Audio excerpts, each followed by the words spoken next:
Hey guys, welcome back to a new video. Today we're gonna react to this universe size comparison. It's by this guy Relgarw comparison. He's a pretty good YouTuber. I've watched like some of his videos, but let's watch it.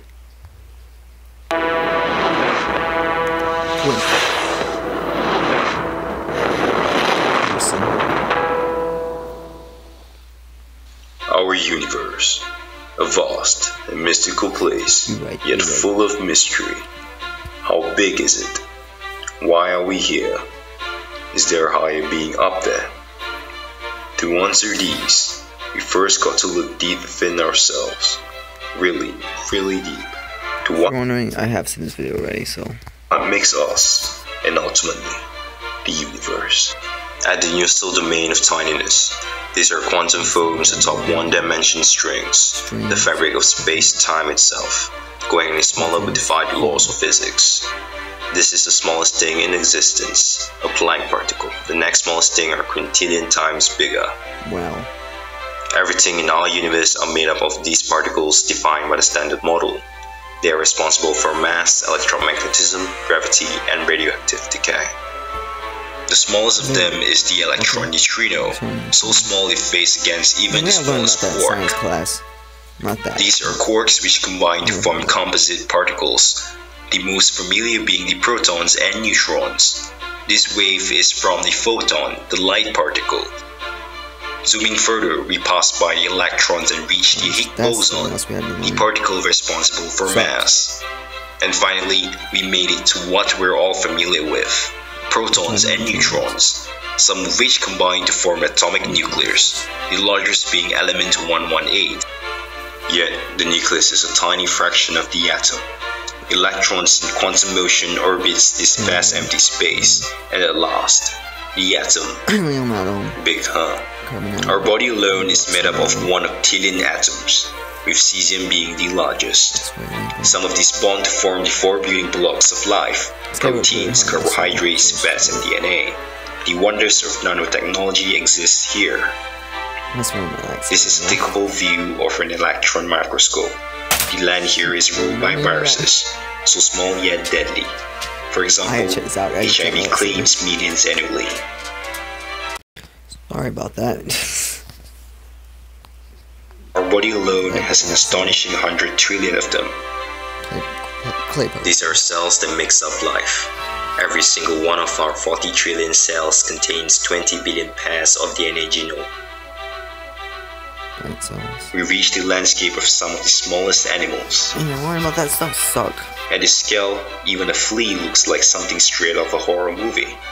Ugh. A rice grain and an ant. We're getting more familiar. Microwave. I only know that too. I'd say 3 times. Oh, would you look at that genius channel advertisement on the iPhone? And here's your daily dose of nightmare. Enjoy. Do be grateful they didn't grow as big as us. And this is where we stand, created by the very laws of the macroscopic world, to create the vast macroscopic world beyond us. Marvel of the fascinations of the end. Skip some of this because I don't want to like completely watch the whole thing. So history produced even greater creatures. A jet-sized flying creature, a dinosaur longer than a blue whale, and another taller than a 5-story building. Still dwarf in comparison to the tallest living organism, the Hyperion tree. But we scale higher with aerodynamic technology. And behold, the largest thing to ever flew the skies, the Hindenburg. No one ever happened to that. We've also conquered the seas with naval technology. Behold, the Poseidon the sea, Yael Viking. And we've reached higher than ever, building architectural masterpieces towering city skylines, even exceeding natural wonders. I'm gonna drop this again. We've not only exceeded vertically, but horizontally as well. Our park's huge. Yet nature always outdo us, forming landforms reaching incredible heights. Mount Everest. But all species spread wide and far. I'll go skip some more of this. Space, finally. These are the moons of other planets, vast areas of unexplored regions, climate, and landscape awaits.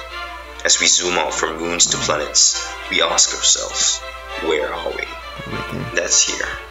That's Earth. On it, everyone you ever know, every religion, every ideology, every conflict, every experience, every saint and sinner in history of our species live out their lives in a speck of dust. Wow, that went fast. In space. The sun. The sun, a ball of superheated gas, can fit 1,000,000 Earth inside of it. Yet our sun is tiny compared to the really big stars out there. A question, like, what if we lived on, like, the sun? Like, I'm wish up his lightsaber again. What if, like, the sun was the Earth, just like it? Just as big, like, what if, okay, let me rephrase that. What if the Earth was just as big as the sun? And we had, like, we're not talking about, like, the scientific parts, like, the mass and stuff, like, that would be huge. Let's keep watching. Polaris, over 10,000 times. Earth is, like, right down. If I can pull up my pen tool. That's fine. It's like, whoops. It's like, Earth is like right down there somewhere. Wow. These things are huge. Space is big. Oh, but that hit. Bigger than our sun. Wow. Pistol Star, 3,000 times larger than Polaris. If it was our sun, it would have reached far out as Mars. Is that sun? I'm confused now. And then there's this monster, Uyscusy, the largest star ever discovered, 1,000,000,000 times bigger than our sun. So what's gonna happen next? The expanse of our solar system. Yet, it's just one of many solar systems in our galaxy, one of them being the... Wow.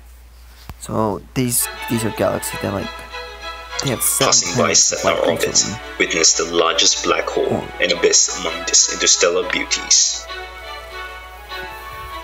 We've reached the distance light travels in a year, just reaching the nearest stars. At this scale, a space shuttle would take hundreds of millions of years to cover. These spectacular objects you see are called nebulas. There are interstellar regions of clouds and stardust. The largest and probably most boring named one being this, NGC 604. Wow. But they are accompanied by stars, lots of them.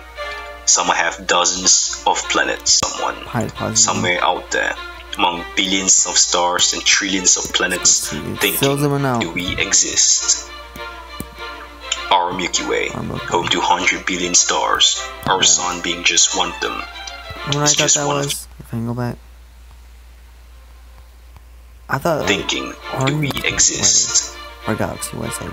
Our Milky Way, home to 100 billion stars, our sun being just one of them. And Earth is just like right there. It feels like right there. We're there. Right there. Right there. There we go. Making a mess. Oh my god. It's just one of trillions of galaxies out there, each with billions of stars, and some are really, really big. Galaxies. IC1101, the largest galaxy. It contains 100 trillion stars, is it gonna still go out? trillion planets. Could there be one with life? Do you see that? Galaxies merge to form galaxy clusters. Wow. Each speck you see here is not a single star, but a whole galaxy of stars, seen as one.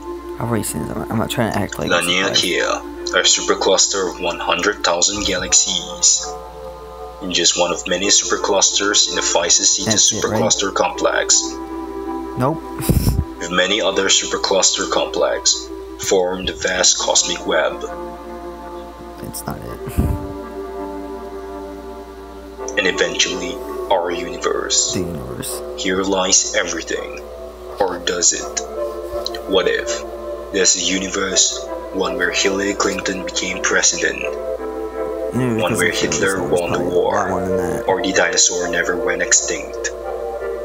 What if there are parallel universes with different timelines? Some more. Universe. Yet, could there even be other parallel universes with different laws of physics, other dimensions, and even colors we can't see? Alternate universe with everything we can't ever imagine nor comprehend.